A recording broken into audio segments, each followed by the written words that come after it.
வானவில் டிவி நேயர்கள் அனைவருக்கும் வணக்கம். இது பென்ஸ் 360 வழங்கும் பேசும் நேரம். பேசும் நேரம். Connecting you with medical experts. Plastic சர்ஜரினா மக்கள் யோசிக்கிற விஷயம், பிளாஸ்டிக் சர்ஜரி பண்ணால் நம்ம உடம்புல பிளாஸ்டிக் எடுத்து வச்சுருவாங்களோ, இதனால் நிறைய சைடு எஃபெக்ட்ஸ் வருமோ, இந்த ட்ரீட்மெண்ட்டே ரொம்ப காஸ்ட்லி, இந்த பயத்தோடு தான் இருக்காங்க. இந்த பயத்தை போக்கி நம்ம குழப்பங்களுக்கு தீர்ப்பளிக்க தான் வந்திருக்காரு plastic surgeon doctor Tamilselvan sir. Hello doctor, welcome to our show. Welcome, good morning. Doctor, இவ்வளோ நேரம் நம்ம இந்த ஆக்சிடெண்ட்டுக்கு இல்லை ஏதாவது ஒரு ப்ராப்ளம் இயற்கையாக குறைபாடு இருக்கவங்களுக்கு இதுக்கெலாம் பிளாஸ்டிக் சர்ஜரி பண்ணலாம். அதுக்கப்புறம் அவங்களுக்கு விருப்பம் இருந்தால் அவங்க இந்த மாதிரி காஸ்மெட்டிக் சர்ஜரிஸும் பண்ணலாம். அதுவும் அஃபோர்டபுள் ப்ரைஸில் பண்ணலாம். உங்கள் ஹாஸ்பிட்டல்ஸ்லேயே அதெல்லாம் இப்போ ஃபெசிலிட்டிஸ் வந்துருச்சு, எல்லாமே சொன்னீங்க. பட் இந்த மாதிரி பண்ணலான்னு அவங்களுக்கு ஒரு மைண்ட் செட், ஒரு அவேர்னஸ் வந்தாலுமே இது பண்ணால் ஏதாவது சைடு எஃபெக்ட்ஸ் வரும்னு ஒரு பயம் இருக்கும்ல, இல்லை ஏதாவது சைடு எஃபெக்ட்ஸ் வருமா டாக்டர்? கண்டிப்பாக எல்லாருக்குமே அந்த பயம் இருக்கும். ஏன்னா அதாவது ஒரு பிரச்சனையை ஹேண்டில் பண்ணுறதற்கு வேறு வழியே இல்லைன்னு ஒரு இடத்துக்கு போகும்பொழுது அதில் வர்ற சைடு எஃபெக்ட்ஸ் தெரியாது. உதாரணத்துக்கு நான் இப்போ சொல்கிறேன், இப்போ ஒரு ப்ரெக்னென்சிங்கிறது அந்த ப்ரொசீஜர், அந்த 9 monthsங்கிறது ஒரு ஈஸி வாக் த்ரூ கிடையாது. பட் அதை அண்டர்கோ பண்ணி தான் எல்லோரும் போகிறாங்க. என்ன குழந்தை ஒரு நியூ இது லைஃப்பில் ஒரு குழந்தை வரும்பொழுது நம்ம அண்டர்கோ பண்ண அத்தனை விஷயங்களும் நமக்கு மறந்துடுது அந்த குழந்தையை பார்த்தோன்னு. இது குழந்தைங்கிறதுனால இல்லை, இது அந்த எக்ஸ்பெக்டேஷன்ஸ். இது இப்படி இருக்கும், இந்த குழந்தை இப்படி இருக்கும், என்னை காலை உதைக்குது, அதை உதைக்குது, இதை உதைக்குது, இவ்வளவும் நம்ம என்ஜாய் பண்ணுறோம். அதே மாதிரி தான் காஸ்மெட்டிக் சர்ஜரிலையும் காம்ப்ளிகேஷன்ஸ் இருக்கா, சைடு எஃபெக்ட்ஸ் இருக்கான்னா இருக்கிறது, இல்லை என்று சொல்ல மாட்டோம். அதனால தான் நான் சொல்கிறேன், எப்போ ஒரு ப்ரெக்னென்சியை எதிர்பார்த்து இருக்கிற ஒரு மதர்ஹுட் மாதிரி ஒரு காஸ்மெட்டிக் சர்ஜரி பண்ணிக்கணும்னா அதனுடைய சில சைடு எஃபெக்ட்ஸ் எல்லாத்தையுமே நாங்கள் சொல்லிடுவோம். எதுவுமே சைடு எஃபெக்ட்ஸ் இல்லாதது கிடையாது. இப்போ தேவையில்லாத ப்ரொசீஜரா அப்படின்னு கேட்டிங்கன்னா, நான் சொன்னேன் சில பேருக்கு அது தேவை. அந்த தேவையை முடிவு பண்ண வேண்டியது அந்த இண்டிவிஜுவல்ஸ் தானே ஒழிய நாங்கள் கிடையாது. நான் நீ குழந்தை பெற்றுக்கோ அப்படின்னு ஒரு பொண்ணுகிட்ட போய் சொல்ல முடியாது, என் பொண்ணாகவே இருந்தாலுமே. ஸோ அவங்களுக்கு எப்போ விருப்பப்படுதோ அப்போ தான் பண்ணுவோம். அதே மாதிரி தான் காஸ்மெட்டிக் சர்ஜரியுமே அவங்களுக்கு எப்போ தேவை, இதனால் இது வருமானா பண்ணலாம். எனக்கு மூக்கு சரி பண்ணலாமா, பண்ணலாம். இதனால் சைடு எஃபெக்ட்ஸ் இருக்குமா, இருக்கும். பட் முடிஞ்ச வரைக்கும் அந்த சைடு எஃபெக்ட்ஸை எந்த அளவுக்கு நம்ம மினிமைஸ் பண்ண முடியுங்கிறது தான் நாங்கள் பார்க்குறோம். இதில் தான் எக்ஸ்பீரியன்ஸ் அண்டு அந்த எக்ஸ்பர்டைஸ், எக்யூப்மெண்ட்ஸ், ஃபெசிலிட்டிஸ், இது எல்லாமே. ஏன்னா நாங்கள் மயக்க மருந்து கொடுக்கணும். மயக்க மருந்தில் சைடு எஃபெக்ட்ஸ் வரலாம், தழும்பு வரலாம். இந்த தழும்பெல்லாம் நாங்கள் தையல் போட்டதுக்கு பிறகு தழும்பு எங்கள் கண்ட்ரோல்லே கிடையாது. அது சில பேருக்கு பெருசாக வரும், சில பேருக்கு தெரியாமல் போகும். ஆனால் முடிஞ்ச வரைக்கும் அதெல்லாம் பார்த்துட்டு அந்த தழும்பு வராத அளவுக்கு ஸ்பெசிஃபிக் ப்ரொசீஜர்ஸ் பண்ணி, இல்லை தழும்பை மறைக்கிற இடத்துல பண்ணுறது. ஸோ அது தெரியாத அளவுக்கு சைடு எஃபெக்ட்ஸ், எல்லா ப்ரொசீஜருக்குமே சைடு எஃபெக்ட்ஸ் உண்டு. சைடு எஃபெக்ட்ஸ் இல்லாத ப்ரொசீஜர் எதுவும் கிடையாது.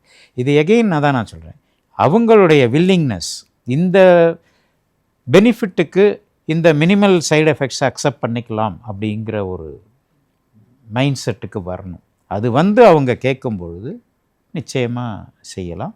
அண்ட் எங்களுடைய சைட்லேருந்து இதெல்லாம் ஒரு ஃபிக்ஸட் ப்ரோட்டோகால்ஸ் இருக்குது வேர்ல்டு லெவலில். இது இங்கே பண்ணுறது தான் சைடு எஃபெக்ட்ஸு, அமெரிக்காவில் பண்ணால் சைடு எஃபெக்ட்ஸ் கிடையாதுன்னா எல்லா இடத்துலையும் சைடு எஃபெக்ட்ஸ் இருக்குது. ப்ரொசீஜர்ஸ் ஆர் ஸ்டாண்டர்டைஸ்ட் அண்ட் நான் ஸ்டாண்டர்டைஸ்ட் ப்ரொசீஜரோ இல்லை எந்த ஒரு இதையும் நாங்கள் புதுசாக பண்ணுறது கிடையாது. இது எல்லாமே throughout the world. Breast இம்ப்ளான்ட்னா இதான். பிரெஸ்ட் இம்ப்ளான்ட்டில் சைடு எஃபெக்ட் இருக்கான்னா இருக்குது. அதனால தான் இப்போ நாங்கள் இந்த இம்ப்ளான்ட் அவாய்ட் பண்ணிவிட்டு ஃபேட் இன்ஜெக்ஷனுக்கு போகிறோம். பட் ஃபேட்டே இல்லாதவங்களுக்கு நான் என்ன பண்ணுறது? லீனாக இருக்கிறாங்க, லீன் பாடியாக இருக்கிறாங்க, அவங்களுக்கு போய் நான் எங்கேருந்து ஃபேட் எடுக்கிறது? ஸோ அவைலபிள் சுச்சுவேஷனுக்கு தகுந்தது மாதிரி வி ஆர் டூயிங். அதில் ஸ்கார் வருமானா ஸ்கார் வரும். ஆனால் இப்போ ஒரு பிரெஸ்ட் இம்ப்ளான்ட் கொடுக்குறோம், ஸ்கார் தெரிஞ்சால் அந்த ஸ்கார் தெரியாத அளவுக்கு கொண்டு போயிடுவோம். ஸோ தட் இந்த நார்மல் ப்ராசஸில் உங்களுக்கு யார் பண்ணிக்கிறாங்களோ அவங்களுக்கு மட்டும்தான் தெரியும். கண்ணாடியில் நின்று பார்க்கும்போது மற்றவங்களுக்கு தெரியாது. அந்த மாதிரி ஒரு லெவலில் நாங்கள் கொண்டு போகிறோம். ஸோ எங்களுடைய காஸ்மெட்டிக் ரிசல்ட்ஸ் அப்படிங்கிறது கான்வர்சேஷனல் டிஸ்டன்ஸில் தான், க்ளோஸ்அப் வியூவில் கிடையாது. க்ளோஸ்அப் வியூவில் நீங்கள் கண்ணாடியில் பார்க்கும் பொழுது அந்த ஸ்கார் தெரியும், அந்த டிஃபெக்ட் தெரியும், எல்லாமே தெரியும். அதை பற்றி நாங்கள் கவலைப்படுறதில்ல. You are only presented to the society. Society உங்களை எந்த டிஸ்டன்ஸில் பார்க்குது? மினிமம் இந்த டிஸ்டன்ஸ்.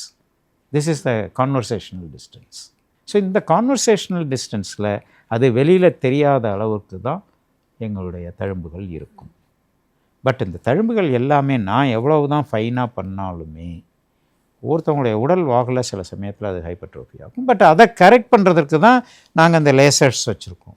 சில சமயத்தில் ஸ்கார் அந்த திக்காக போகும், எங்களுடைய கண்ட்ரோலில் கிடையாது. நான் சொன்னது மாதிரி தையல் போட்டு முடித்ததற்கு பிறகு பேஷண்ட்டை வந்து அனஸ்தீசியாவிலேருந்து ரெக்கவர் பண்ணி வார்டுக்கு ஷிஃப்ட் பண்ணதுக்கு பிறகு என்கிட்ட எந்த கண்ட்ரோலும் கிடையாது. உங்களுக்கு என்ன கண்ட்ரோல் இருக்கோ அதே கண்ட்ரோல் தான் எனக்கும். என்னுடைய வேலையெல்லாம் அங்கே முடிஞ்சிருது. அதற்கு பிறகு நான் வாட்ச் பண்ண வேண்டியதான், வருமா வராதா, வருமா வராதா, பெருசாக வருமா வராதா. பெருசாக வந்துச்சுன்னா எகைன் இன்னொரு சர்ஜரி பண்ண வேண்டாம். அதற்காக தான் இந்த லேட்டஸ்ட் லேசர்ஸ் எல்லாம் வச்சுருக்கோம். இந்த லேசர்ஸ்லாம் வி ஆர் ட்ரெயின்டு. லேசர்ஸ் வந்து நீங்கள் நினைக்கிற மாதிரி வெறும் ஸ்கின் பீலிங் அது இது அழகுபடுத்துறதுக்கு மட்டும் கிடையாது.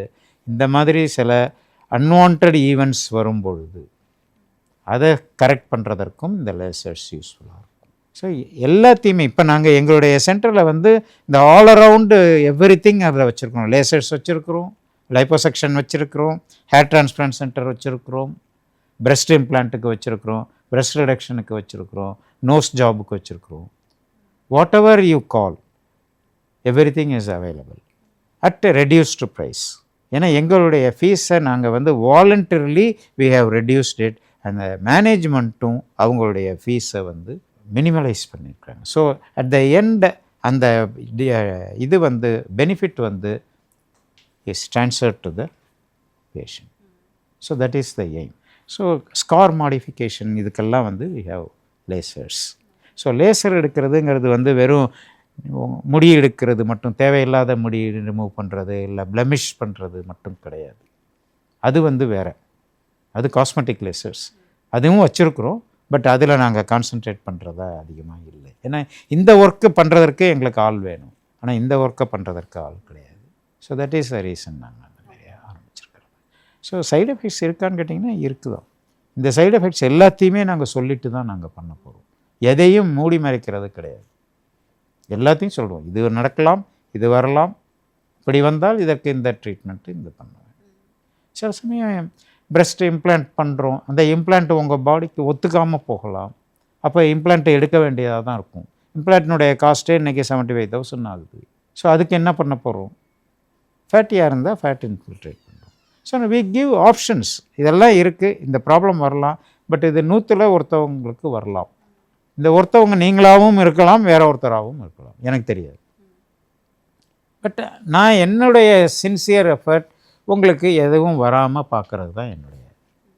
இங்கே தான் எக்ஸ்பீரியன்ஸ் அண்ட் எக்ஸ்பர்டைஸ் வந்து ஹெல்ப் ஆகுது. சில பேர் பார்த்தாலே தெரியும் உங்களுக்கு ஒரு சில பிரச்சனைகள் வரும்ன்ட்டு. ஸோ அவங்களெல்லாம் முடிஞ்ச வரைக்கும் இல்லை உங்களுக்கு வேண்டாம்னு நிறைய பேரை திருப்பி அனுப்பிச்சிருக்கோம். அதே மாதிரி இந்த காஸ்மெட்டிக் சர்ஜரியில் சில சமயத்தில் பேஷண்ட்ஸ் வந்து, சார் எனக்கு இப்படி வேணும், ஷாருக் கான் மாதிரி வேணும், ஐஸ்வர்யா ராய் மாதிரி வேணும் அப்படின்னு சொல்லிட்டுலாம் வருவாங்க. அதெல்லாம் வந்து சினிமாவில் மட்டும்தான் பாசிபிளே ஒழிய நிஜ வாழ்க்கையில் அது கிடையாது. உங்களுடைய பாடி ஸ்ட்ரக்சருக்கு என்ன கொண்டு வர முடியுமோ அதை மட்டும். ஸோ முக்கியமாக நாங்கள் எதிர்பார்க்குறது வந்து ரியலிஸ்டிக் அப்ரோச்சுங்கிறது. அதாவது தன்னிலை தெரிஞ்சிருக்கணும். நம்மளுடைய ஸ்ட்ரக்சருக்கு இது தான் முடியும், இதை தாண்டி நம்ம எதிர்பார்க்கறது முடியாது. இது இந்த நினைவோடு வர்றவங்களுக்கு மட்டும்தான் நாங்கள் பண்ணுவோம். வர்றவங்க எல்லாருக்கும் பண்ண ஆரம்பித்தோன்னா it will create a bad image. டெஃபினட்டாக அது கிடையாது.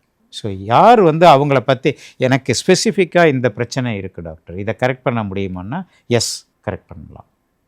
ஓவராலாக எனக்கு ஒன்றும் இல்லை டாக்டர், என் ஃபேஸே வந்து நல்லா இல்லை, நான் இன்னும் கொஞ்சம் அழகாக இருக்கணும் டாக்டர் அப்படின்னா, இந்த அழகுன்னு நீங்கள் நினைக்கிறது வேறையாக இருக்கும், நான் நினைக்கிறது வேறையாக இருக்கும், மற்றவங்க நினைக்கிறது வேறையாக இருக்கும். இதற்கான முடிவு கிடையாது. ஸோ நீங்கள் வர்றவங்க என்ன ஸ்பெசிஃபிக்காக எனக்கு வேணும், எனக்கு மூக்கு குடமிளகா மூக்கு மாதிரி இருக்குது டாக்டர் அப்படின்னா அதை கரெக்ட் பண்ணலாம்.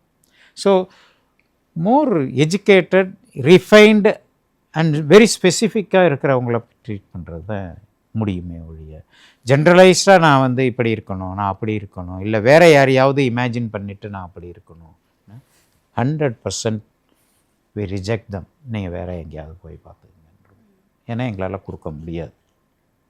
அது வந்து நான் பண்ணி கொடுக்குறேன்னாக்கா நான் ஏமாத்துறதா தான் ஆகுமே ஒழிய என்னுடைய எத்திக்கல் ஒர்க்குக்கு அது சரி வராது. அதே மாதிரி நிறைய பேர் கேட்பாங்க, சார் பிளாஸ்டிக் சர்ஜரினா பிளாஸ்டிக் யூஸ் பண்ணுவீங்க? நானே கேட்கணும்னு நினச்சேன் டாக்டர். கிடையாது. பிளாஸ்டிக்குக்கும் பிளாஸ்டிக் சர்ஜரிக்கும் சம்மந்தமே கிடையாது. அப்போ எங்கேருந்து வந்துச்சு இந்த வார்த்தை? பிளாஸ்டிகாஸ்ங்கிற ஒரு வேர்ட்லேருந்து வந்துச்சு. It's a Latin word. பிளாஸ்டிகாஸ்னால் லாட்டினில் ரிப்பேர்.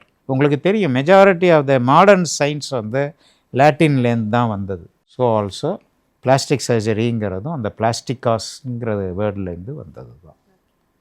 இன்னொரு இன்ட்ரெஸ்டிங் ஒரு விஷயம் சொல்கிறேன். வேர்ல்டுலேயே முதல் பிளாஸ்டிக் சர்ஜரி நடந்தது இந்தியாவில் 600 BC. இன்றைக்கி கணக்குக்கு கிட்டத்தட்ட 2600 வருஷத்துக்கும் முன்னாடி சுஷ்ருதான்னு ஒரு ஆயுர்வேதிக் சர்ஜன், எல்லாம் கேள்விப்பட்டிருப்பீங்க சுஷ்ருதா அப்படின்னு சொல்லிட்டு, சுஷ்ருதா சம்ஹீதா அப்படின்ட்டு இருக்கு. அந்த சுஷ்ருதா வந்து அந்த காலத்தில் வந்து நீங்கள் எந்த அளவுக்கு மகாபாரதம் ராமாயணம்லாம் படிச்சு, சூர்பனகை வந்து மூக்கை வெட்டிட்டாப்புல.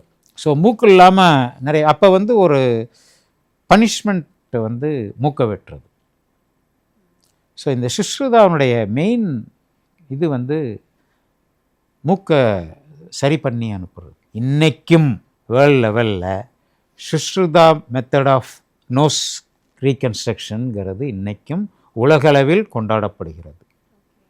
ஸோ இந்தியா தான் நம்ம வந்து பிளாஸ்டிக் சர்ஜரிக்கு ஒரு முன்னோடின்னே சொல்லலாம். இன்னொன்று மித்தலாஜிக்கலாக சொல்லலாம், டிரான்ஸ்பிளான்ட்டு கூட இங்கே தான் நடந்துச்சு. எவ்வளோ அளவுக்கு ஒத்துக்கிறீங்கன்னு தெரியாது. உதாரணத்துக்கு நம்ம விநாயகர் சிலை மறந்து போய் வெட்டிட்டோம், இல்லை தவறாக வெட்டிட்டோம்னு பக்கத்தில் இருந்த ஒரு யானை தலையை தூக்கி அதில் வச்சுட்டதாக தான் புராணங்கள் சொல்லுது. அது நடந்துச்சா நடக்கலையா அப்படிங்கிறது. பட் இன்றைக்கும் நம்ம வந்து விநாயகரை கும்பிட்டுருக்குறோம் அந்த யானைத்தலையோட. ஸோ இந்த தாட் ப்ராசஸ்னாவது அன்னைக்கு வந்திருக்குது இல்லை? நீங்கள் நடந்துச்சா நடக்கலையா, இது வந்து உண்மையா பொய்யா, இது வேறு டிபேட், அதுக்கு நல்லார நான் வரல. பட் இந்த மாதிரி பண்ண முடியும், ஒரு டிரான்ஸ்பிளான்டேஷன் பண்ண முடியும் அப்படிங்கிற ஒரு இதை கொண்டு வந்தது நம்மளுடைய இந்தியா தான். ஸோ இன்னமும் எங்களுடைய அசோசியேஷனுடைய இதில் வந்து விநாயகர் சிலை இருக்கும், அதே மாதிரி சுஷ்ருதாவுடைய படமும் இருக்கும். ஏன்னா இது ரெண்டும் நம்மளுடைய ஏன்ஷியன் கல்ச்சரை வந்து நம்ம எந்த அளவுக்கு பிளாஸ்டிக் சர்ஜரி அந்த காலத்திலேயே பண்ணியிருக்கிறோம் அப்படிங்கிறதற்கான ஒரு எடுத்துக்காட்டு. இந்த சுஷ்ருதா வந்து உலகளவில் வந்து எல்லாருமே அக்செப்ட் பண்ணிக்கிட்டது. பிளாஸ்டிக் சர்ஜரி வந்து இந்தியன் ஆரிஜின் ப்ரொசீஜர். அதனால் இது வந்து ஒரு நியூ ப்ரொசீஜர்லாம் நான் சொல்ல மாட்டேன். இன்றைக்கி டெக்னாலஜி அட்வான்ஸ்மெண்ட் வந்தோன்னா அதை வந்து நம்ம நியூவாக ப்ரொஜெக்ட் பண்ணிகிட்ருக்குறோம். பட் எதுவுமே இல்லாத காலத்தில் இதை பண்ணியிருக்கிறாங்க. உலகத்தில் வேறு எங்கேயுமே பண்ணாத இடத்துல இந்தியாவில் அதை பண்ணியிருக்கிறாங்க. டாக்டர், இவ்வளோ நேரம் இந்த plastic surgery and cosmetic surgery பற்றி நிறைய விஷயங்களை ரொம்ப தெளிவாக மக்களுக்கு புரிகிற மாதிரி ரொம்ப அழகாக சொன்னீங்க. அது மட்டும் இல்லை, சாமானியர்களுக்கு இது எந்த அளவுக்கு உதவுன்னு சொல்லியிருக்கீங்க. அதே மாதிரி சாமானியர்களுக்கு உதவுற மாதிரி ஒரு மிகப்பெரிய விஷயத்தை நீங்கள் ரொம்ப இனிஷியேட்டும் பண்ணியிருக்கீங்க. Thank you for coming doctor. Thank you. என்னுடைய எய்ம் வந்து நோயில்லா வாழ்வு. அப்படி தப்பி தவறி அது நம்ம கண்ட்ரோலில் கிடையாது. நோய் வந்துச்சுன்னாலும் ஒரு குறைவில்லாத வாழ்வை கொடுக்கணும், அதுதான் எங்களுடைய எய்ம். முடிஞ்ச வரைக்கும் அதை அச்சீவ் பண்ணுறதற்காக தான் இத்தனை வருஷமும் ஓடிக்கிட்டுருக்குறோம். Thank you so much doctor. Plastic சர்ஜரினாவே செலிப்ரிட்டிஸ், ஆக்டர்ஸ், மாடல்ஸ் இவங்களால தான் பண்ண முடியும். சாமானியனுக்கு அது எட்டாக்கனி. அப்படிலாம் இல்லை. சாதாரண மனுஷங்களுக்கும் அவங்க உடல் பிரச்சனையை தீர்த்துக்கிறதுக்கு பிளாஸ்டிக் சர்ஜரி உதவும்னு டாக்டர் சொன்னதை கேட்டிருப்பீங்க. ஸோ இதே மாதிரி நாளைக்கு வேறு ஒரு எபிசோடில் சந்திக்கிறேன். Until then, this is Devipriya. இது பென்ஸ் 360 வழங்கும் பேசும் நேரம்.